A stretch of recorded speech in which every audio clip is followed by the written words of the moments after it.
Welcome to AP Taylor Swift, the podcast for Swifties with English degrees or those who just like to overanalyze everything.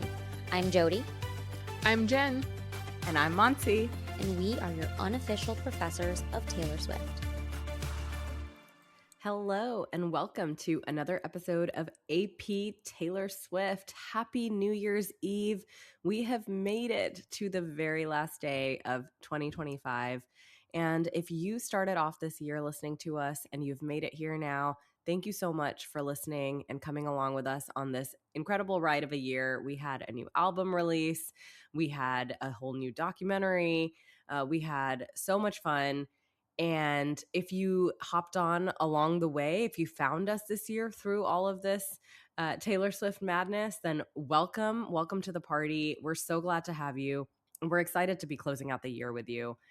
To wrap up our final episode of the year, we wanted to go out with a bang. And so we are actually re-releasing our Parallel Songs episode. This episode came out earlier this year in about October, but there was a lot going on at the time, and we went through 6 songs in this episode, and we felt like it deserved a little bit more time. And so we wanted to replay it here for you all today. I'm really excited about this episode. Each of us brought 2 songs that we felt go together, could be parallel songs in some ways, and then we talk about why exactly they're related to each other. We talk about 22 and Bejeweled. We talk about Invisible String and Mastermind. And then we talk about Labyrinth and You're Losing Me. So that's 6 songs spanning a bunch of different albums. We hope you enjoy this show and see you in the new year. So settle down for a 4-hour episode. No, I'm kidding.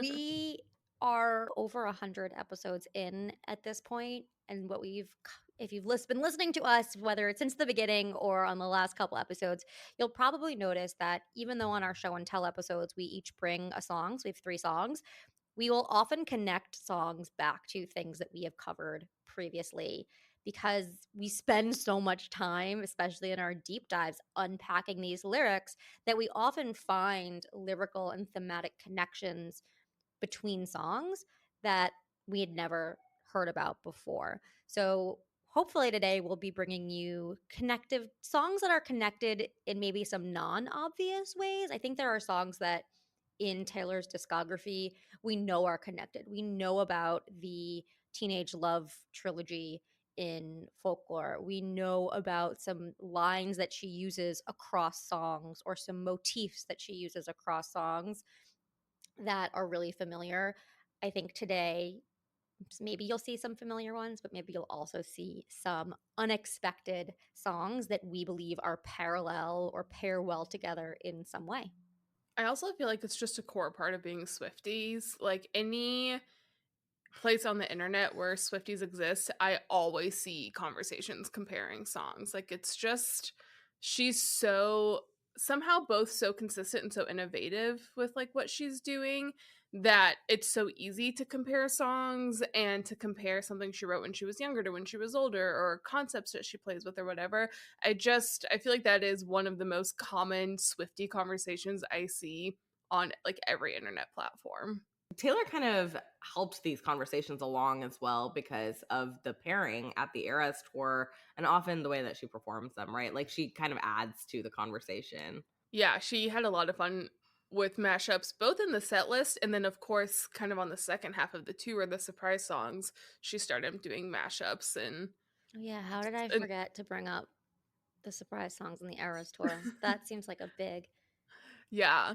And then everyone was like, well, why these songs? Why are they? I know, those were some of our best performing TikToks, was unpacking why these songs that she would put either mash up together or do one on the piano and one on the guitar, why maybe she picked them. And the reality is we don't know. We are all speculating. Nobody has the inner details from Miss Swift, although if she would like to share, she knows where to find us. there was pairing songs, there was pairing the outfits, and none of them really amounted to much. I like to imagine, I just feel like if I was her, sometimes it'd be really well thought out, and sometimes I'd just be like drawing song names from a hat and being like, oh, they're gonna lose their minds over this. Let's do they're it. gonna be like, I can't wait to see what mistaken parallel they put between these. Well, I can't wait to see what parallels we put together between our songs. I will go first because I'm talking about one of the earlier albums. I picked 2 songs purely on vibes. I picked 22 from Red, which originally came out in 2012. 22 is track 6, written by Taylor Swift, Max Martin, and Shellback. And I'm pairing it with Bejeweled, which came out on Midnights in 2022, track 9, written by Taylor Swift and Jack Antonoff. And the TLDR, the too long didn't read on these songs, is that they're both about partying and having fun to forget your worries. One from a 22-year-old's perspective and one as an adult. And I really picked them because I think, as I do for these show and tell episodes, I put on Taylor Swift Shuffle and I just kind of see what speaks to me. And I liked that 22. First of all, we hadn't spoken about it before. And I just loved the fun innocence of it. I think sometimes we get really heavy and introspective on our deep dives and our show and tells. And I just liked that this was light. And then when I thought about it, Bejeweled kind of is too, although it does have a bit more of an adult perspective, which I'll talk about. So both songs really evoke wanting to ditch the mundane, the things that let us down or frustrate us, in order to just have a good time, to give yourself the time to just kind of let loose with friends. So in 22, we're happy, free, confused, and lonely in the best way. It's miserable and magical. Tonight's the night we forget about the deadlines. It's time. That's the impetus for remembering that you're 22 and you can just have a good time because you're 22. And then in Bejeweled, the impetus there is I kind of have there's 2. There's one in the first verse and one in the second verse. Didn't notice you walking all over my peace of mind. And then the second verse, it's I've been too good of a girl, did all the extra credit, then got graded on the curve. Right? So the impetus in Bejeweled for having a good time is remembering your self-worth and that you've still got this. And I found that the more I looked at it, so again, I picked these songs because I'm like, oh, they're both about letting loose, having fun, and kind of throwing away the mundane and the ordinary. But the more I looked at these lyrics, I kind of feel like Bejeweled is harking back to I need to go remember what it was like when I was 22 because it uses the word still a lot. Best believe I'm still bejeweled. Not that best believe I'm bejeweled. Not that you better believe that I'm sparkling and I'm amazing. You better believe that I am still sparkling and still amazing. I can still make the whole place shimmer. She also uses, I can reclaim the land and I miss sparkling. So it all evokes this feeling of wanting to get back to that feeling of dancing like we're 22, as if Bejeweled as a song is this callback to, oh, wait, I need to remind myself that I've still got it, that I can just put me and my needs first, and I can just have fun with my friends and be who I am. That just was fun to me. I do like the still and thinking about, well, if she's still bejeweled, what was the original state? And 22 is definitely such an anthem. It was a Yes. moment in time where everyone who was kind of in a similar age range to her and like everybody was just in the same mindset and the same vibes. So I do love Yeah. that idea of continuity because we're all still the same people. We're just a decade older. But think about how much changes in that decade. And there literally was a decade between Red and Midnight. So I think that's a really great call out there that in 22, when all you needed at 22, everything will be all right if we just keep dancing like we're 22.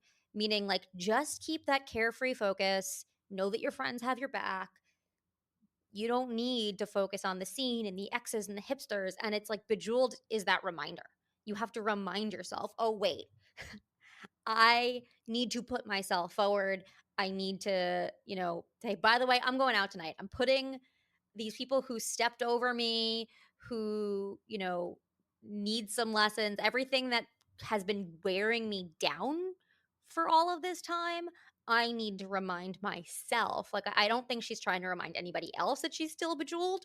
I think that it's reminding yourself, I'm still bejeweled. I can still make the whole place shimmer.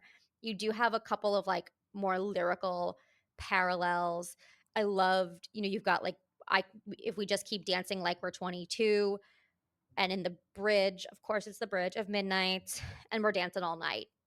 And you can try to change your mind. You might have to wait in line. The energy is the same to me in both of these songs, and that's really what the parallel is. It's this energy. But I do feel like Bejeweled is reminding yourself that you can still feel like you're 22, that you might not still be 22, but you can feel like you're 22. And I think that's also the ethos of the song 22. It might have been written when she was 22, but it would have zero purpose or meaning to anybody outside of the age of 22 if you weren't able to reclaim that feeling. And this Bejeweled is saying you can reclaim that feeling. Bejeweled is also such a more like sophisticated version of that, in the sense that I remember when I was 22, I definitely did not value jewels at all. And I feel like the older you get, the more you understand the value of the sparkling, or like what it really means to shine like jewels. Mhm. It's a very different kind of metaphor, but in some ways a more mature evolution. There's definitely a lot more maturity in Bejeweled. 22 is pure fun. Yes, and to all of that, like I love this comparison, but also like 22 has this underlying theme of like we're happy, free, confused, and lonely. It's miserable and magical. Like, oh, being 22 is so hard, but we're gonna make it fun. Right. And Bejeweled is a little bit weightier. Like the 22 has this optimism of like we're gonna figure it out, and I Right. feel like Bejeweled has this weightier like. Yeah, so it's still pretty rough, but I'm also still bejeweled, so Right. there's still that silver right. lining. Exactly. Pressure makes the diamond. Yeah, Yes. Oh, I love exactly. that. And Pressure makes diamonds. Yeah, 22's like, it'll get better. Bejeweled's like, so it kind It of doesn't didn't, get better, but yeah. I think that's a great point, because there is so much carefree optimism and hope and yes. fun in 22, and in Bejeweled, it's, I'm making this an explicit episode. Fuck this shit. I'm going out tonight. Yeah, Bejeweled Like, Bejeweled is clawing your way back to finding lightness, finding joy, and 22 is just like, it's all a part of it. I also think that at 22, you think you know who you are, and you think you're an adult, and you really are not. And then Bejeweled is like, Best believe okay, it. Yeah. yeah. Yeah. I mean, again, not that you have all of your shit figured out at 32 either, but you're like, I know who I am a lot more than I did then, and I'm going to still reclaim my identity and my self-worth. And for me, that's, I miss sparkling. That's what I'm gonna go do. Yeah, we talk about agency so much. 22 is this is happening to me. Bejeweled is I'm making this happen for me. Done. There's the parallel. Thank you, Jen. There's the thesis. All right, I got nothing to say after that. Well, then I'll just keep talking. So I have the next set. I really wanted to sort of look for something where the story was maybe the same, but something really different was happening that fundamentally shifted the context of the situation, because I think that's really fun the way she does such a good job at it, and it's just a way we as humans are of we can live in a moment, and then as our memories develop, like we can see that moment from so many different points of view, which I think is really interesting. So I did the earlier song of it was Invisible String, which came out on Folklore in 2020, written by Aaron Dessner and Taylor Swift. And then I wanted to compare it to Mastermind, which came out in Midnights in 2022, which was written by Jack Antonoff and Taylor Swift. So maybe the differences are just how Jack and Aaron view this type of situation, TBD. But the idea that I thought was really interesting is that both of these songs, so Invisible String and Mastermind, are sort of about meeting someone and falling in love. It's an overarching love story of how did we get from point A to point B. But the fundamental difference is Invisible String chalks it up to fate, and Mastermind is absolutely not fate. It is, I made this happen. So two of the things are just like tone wise, invisible string is, isn't it just so pretty to think all along there was some invisible string tying you to me? Just like, oh, ha, that's so pretty. I love thinking that. And then the intensity of Mastermind as a comparison. What if I told you none of it was accidental, and the first night that you saw me, nothing was going to stop me? I laid the groundwork, and then just like clockwork, the dominoes cascaded in a line. So this idea of, oh my gosh, that's so funny, fate is so cool, versus like, no, I was playing chess and you never really had a choice and this was going to happen. I love that they're both questions too. Like both of these lines have that question mark. Yeah, and it really, both of them kind of present like sort of to me the mood that you can be in. Like when I think about things in my past, of depending on what mood I'm in, is it like, oh, that's so fun, versus like, no, I earned this, like it can kind of be that mood shift. And I I know we talked about Invisible String, I think, on our romantic love songs episode, and I don't know how much we talked about fate, but in Greek mythology, Invisible String was one I considered for the Greek mythology episode. You have the three fates who have a string that determines your life, and the three fates pull the string, measure it, and then cut it to end your life. So it's not just, oh, an invisible string is cool. Like there is a clear connection to fate. And we've talked about this so many times. Fate, Taylor loves playing with the idea of fate. Right. Fate is out of your, fate is bigger than the gods. Fate is bigger than everything. So it doesn't matter what you want or what you do, no one can outrun or outmaneuver fate.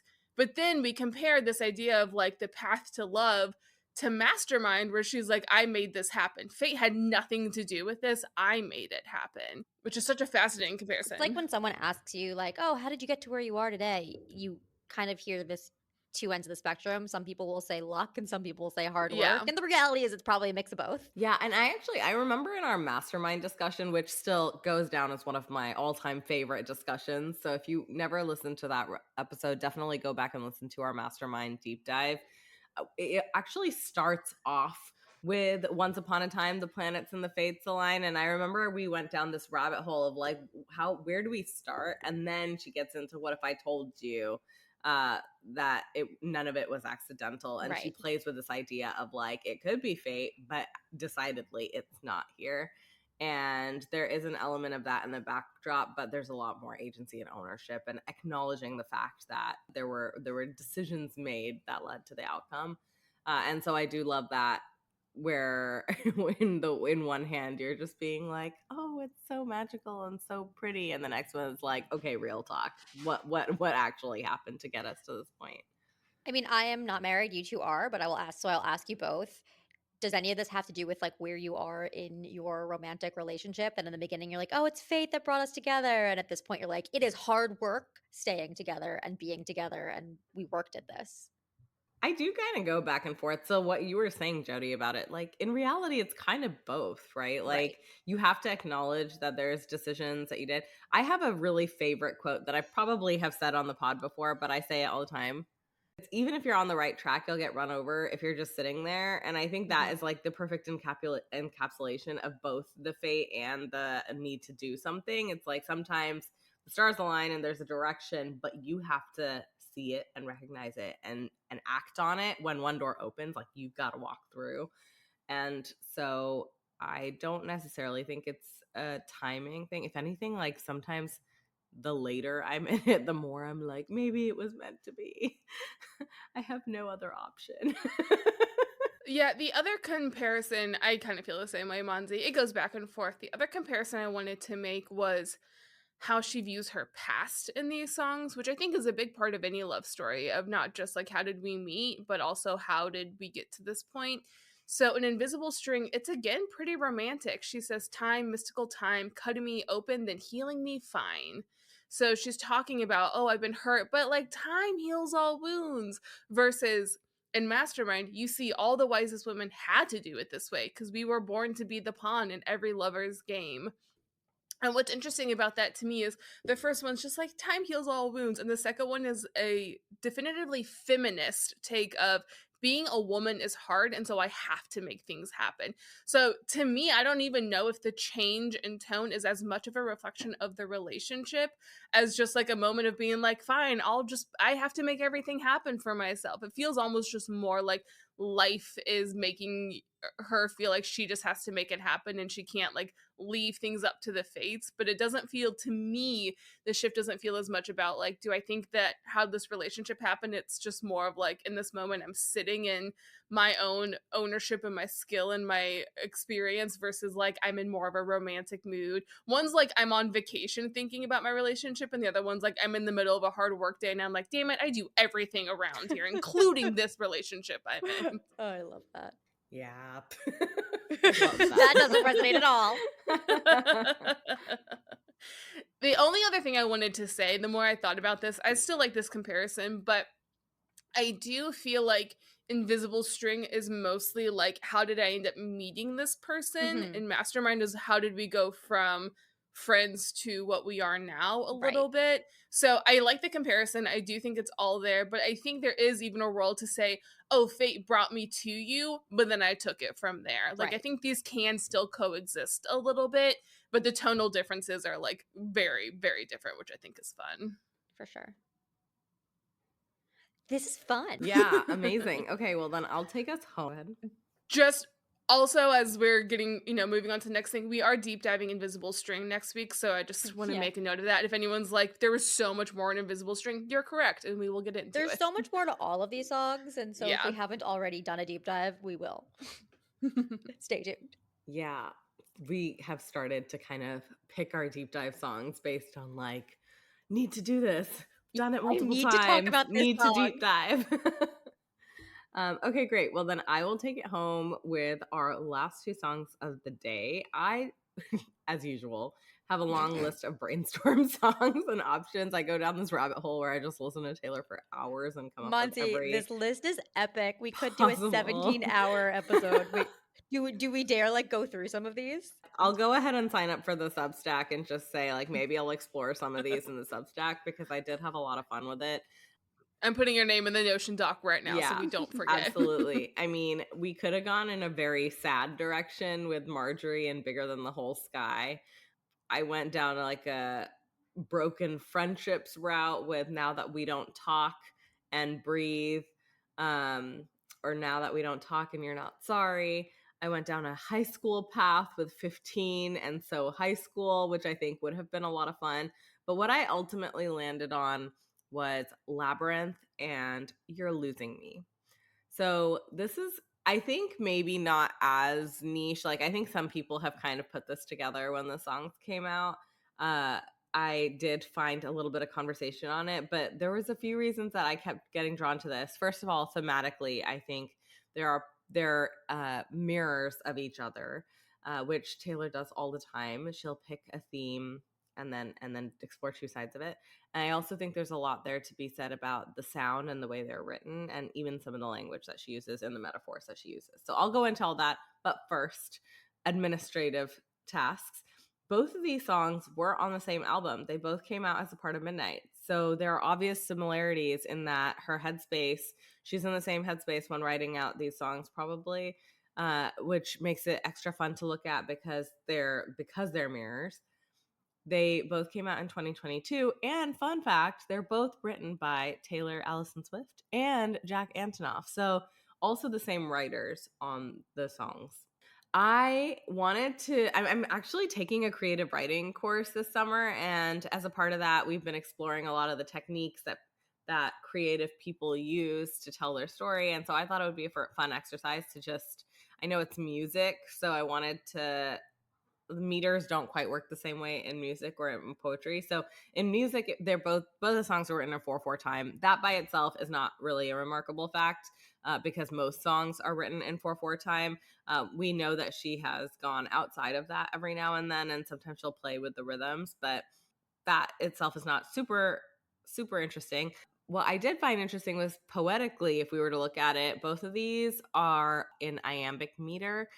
To be fair, these are long lyrics, so I did not go through line by line to check the meter of the poetry. So some of this I am relying on AI to just tell me what the meter is. But the choruses, I think, hold. And one thing that's interesting, iambic meter is when you have unstressed, stressed syllables.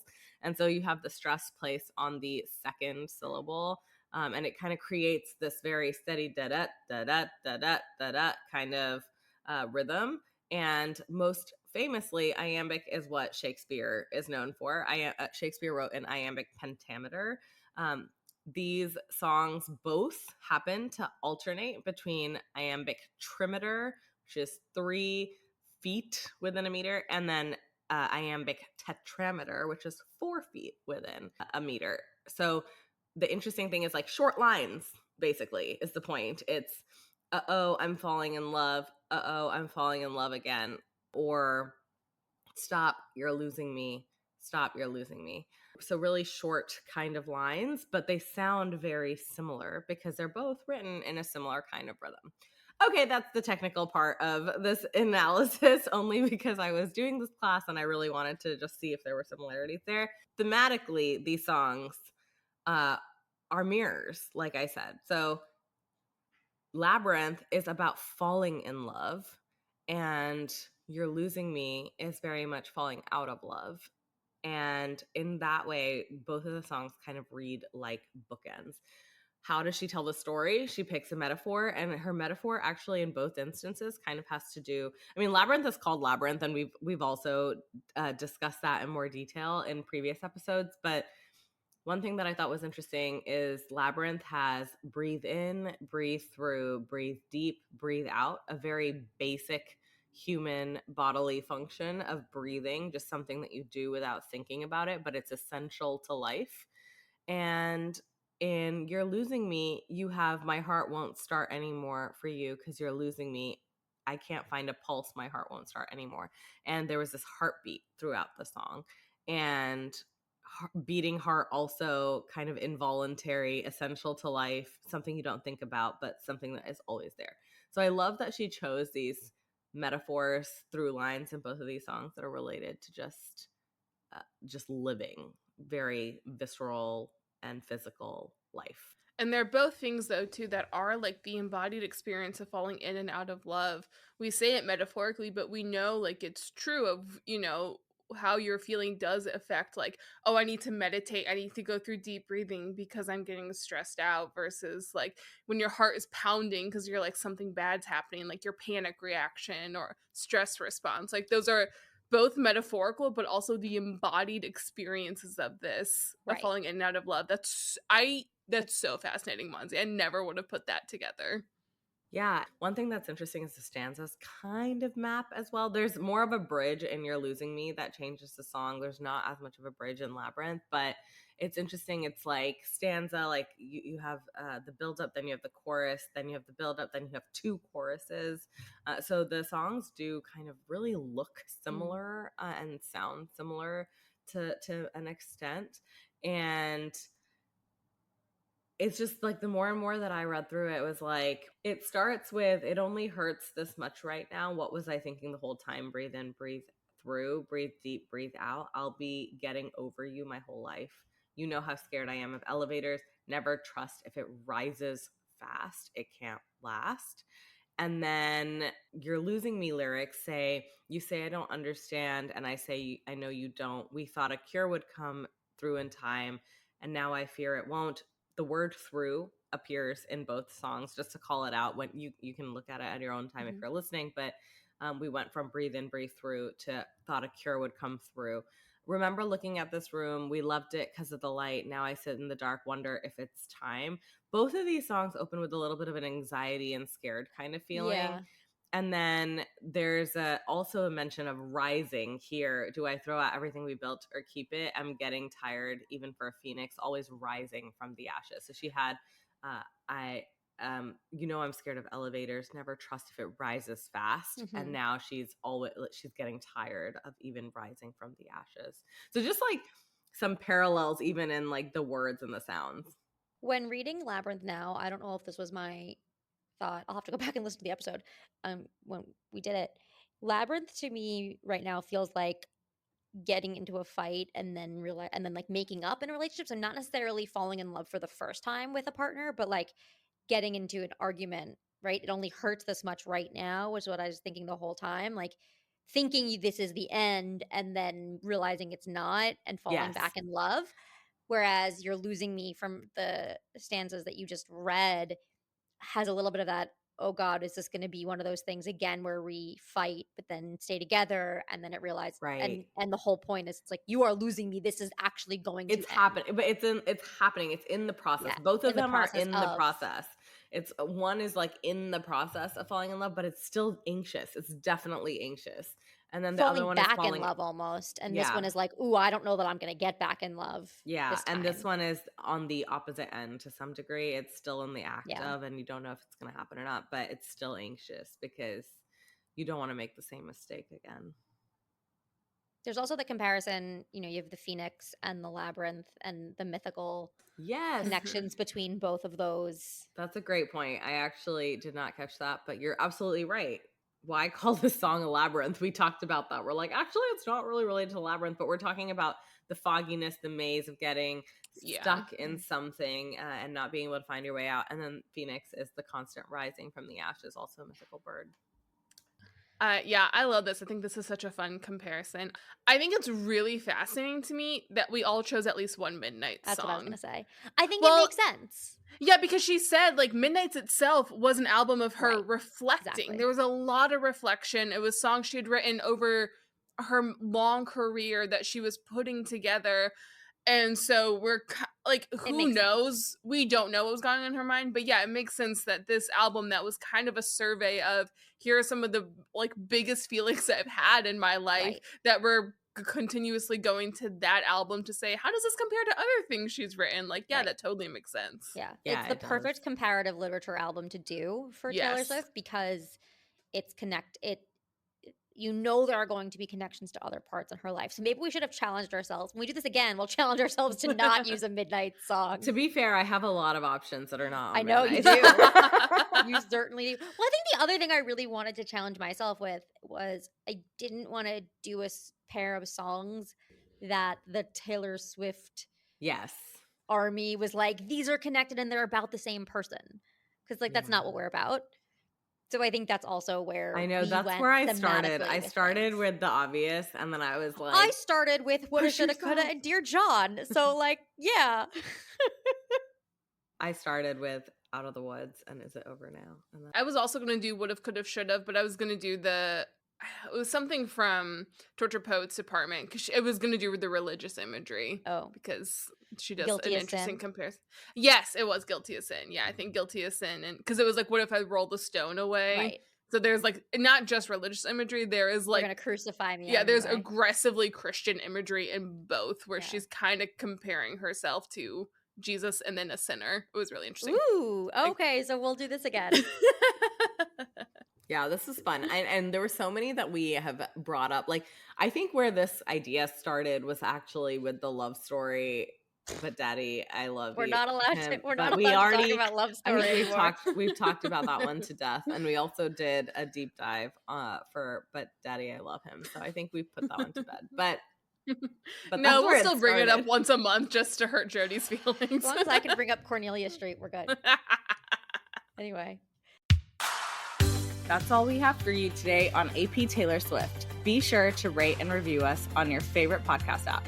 Follow us on social at AP Taylor Swift to stay up to date, and join us next time as we overanalyze and deep dive into the next Taylor Swift song on AP Taylor Swift.